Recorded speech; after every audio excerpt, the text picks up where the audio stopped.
Welcome to the AFR Saints channel, where we provide you daily content on your favorite team, the New Orleans Saints. Do us a favor and hit that subscribe button. Be sure to leave your comments below and smash that like button.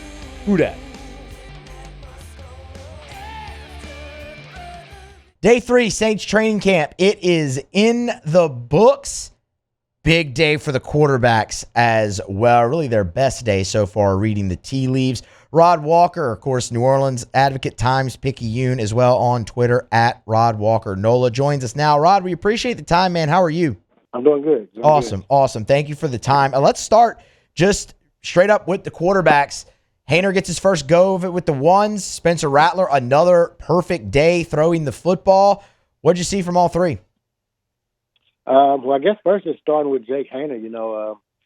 Kellen Moore, when we talked to him, he kept saying it's a three-man race, and we didn't know if he was just saying that or if he was really going to, distribute the reps evenly. And today he kind of showed that he was. He gave Jake Haener a chance to run with the ones today, which we hadn't seen. So each quarterback has had a chance with the ones this week in the first 2 days. And Haener was solid, but Spencer Rattler definitely was the best quarterback today. I mean, he was perfect, 6 for 6 and 11 on 11, and then he went 4 for 4 and 7 on 7.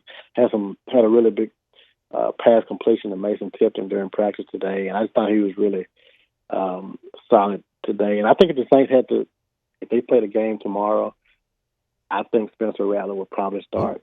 But that's if they play tomorrow. But I think this race is really tight.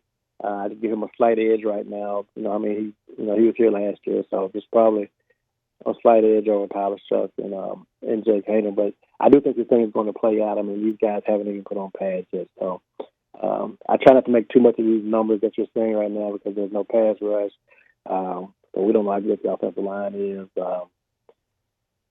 We'll get a better gauge, starting Monday. They practice again Sunday, but they don't put pads on until Monday. I think when Monday comes around, we'll get a better idea of who these guys are. And I think Kellen Moore will probably, let them rotate with the ones again at least one more time. And I don't know, but eventually he'll have to make a decision and cut it down to 2 because these reps are very important, especially for such a young quarterback role. So you got to get, you got to narrow this thing down at some point. You can't be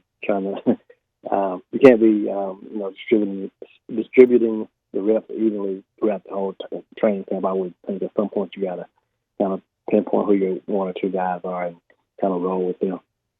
What has made Spencer Rattler stand out so much?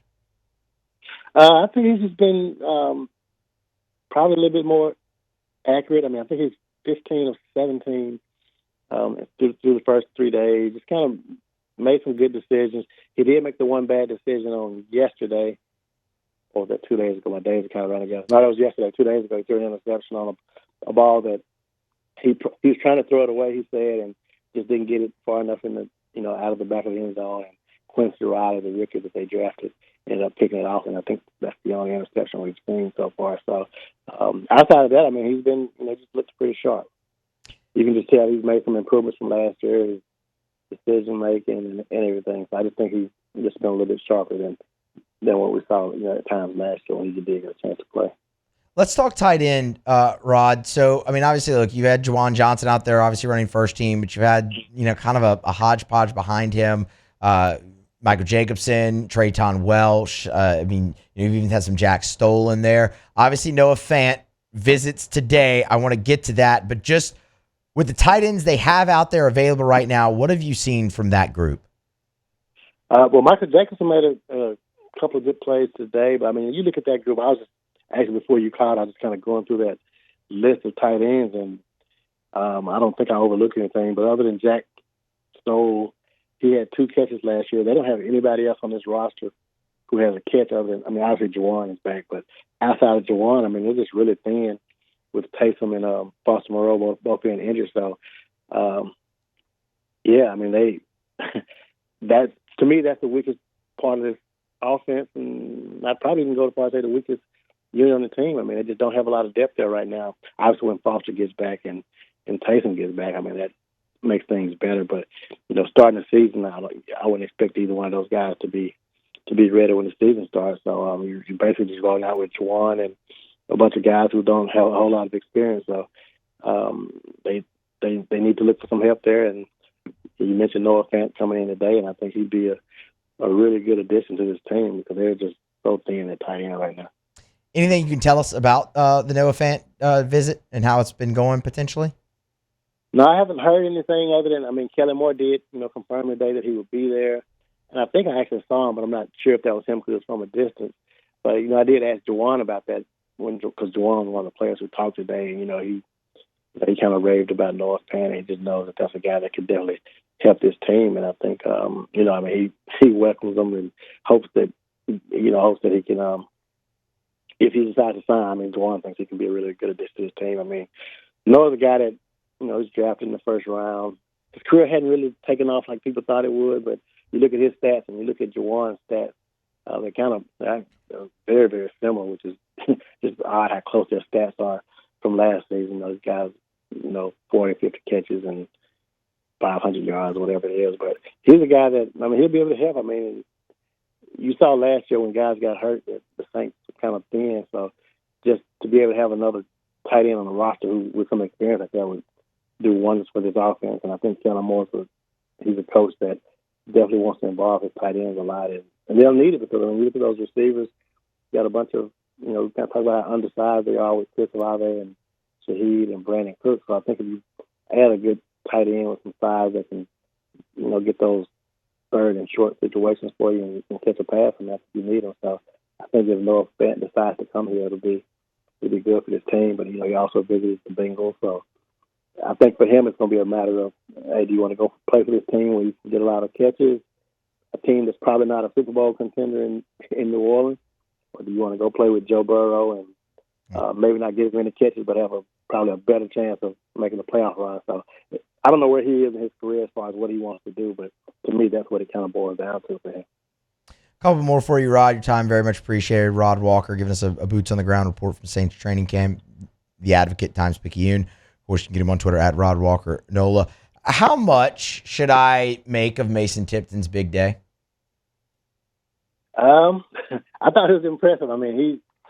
But you look at last training camp, he played really well at training camp last year, and things didn't really go that well in the season for him. But I think he may make that leap from year one to year two. So I think he's a guy that can probably help that receiver room out. And we've kind of been saying, about Olave and Rashid and maybe Brandon Cooks, but they're still gonna need some other guys to step up. Two guys I just mentioned, Olave and Rashid. They haven't been able to play a full season, so you definitely need some help behind them. Probably, knock on wood, maybe it's the year they can, stay healthy. But if Mason Tipton can keep stacking days like the ones he had today, I think it bodes well for him and his chances of being a contributor on this offense. And you look at their receiver room. I've been kind of thinking that I kept thinking, okay, this is going to be Bub Means' year, and he had. And again, we're just 3 days in, no pads. So when the pads come on, different guys tend to step up and shine. So we'll see how that plays out. Last one for you. I've been really kind of focusing in as well on the running back position behind Alvin Kamara. Kamara gets the vet day off, so you get a lot of guys work. And man, I feel like we've kind of seen all of them so far, whether it's Cam Akers, whether it's Clyde, Devin Neal, Velus Jones, they've kind of just all, Kendre Miller, they've all kind of taken their turn. What have you been able to make 3 days in? I get it, it's early, but of that position kind of behind Alvin Kamara, being able to see so many guys. Yeah, it tells you, just how, I feel like they're really deep at that position, but, that's, out of all the positions on offense, I think running back's probably the one the most where you really need to see him in the pads. And once we see that, we'll know. But, I think all those guys are going to get a fair shot. It's a really big year for Kendre Miller. It's kind of a make-or-break year for him, I feel like. They drafted him and really wanted him to be that guy. And you see it with him. When he plays, he pops and, he looks good. He looks the part. He runs hard. He has good vision, all those things. He just can't stay healthy. So if he can stay healthy, I think it's, he's probably going to get the most reps behind Kamara. But, they signed Cam Akers for a reason. They drafted Devin Neal for a reason, and so I mean, and they have a lot of depth. I didn't even mention Clyde. I mean, yeah, Clyde has experience, so they have some options at running back, and there's going to be 2 or 3 good running backs that aren't going to make this team. He is Rod Walker, New Orleans at Times-Picayune on Twitter at Rod Walker NOLA. We appreciate the time as always, Rod. Thank you. No problem. Thanks, man. Hey, thanks so much for watching. Please leave your comments. I love to interact, and be sure to hit the red subscribe button below.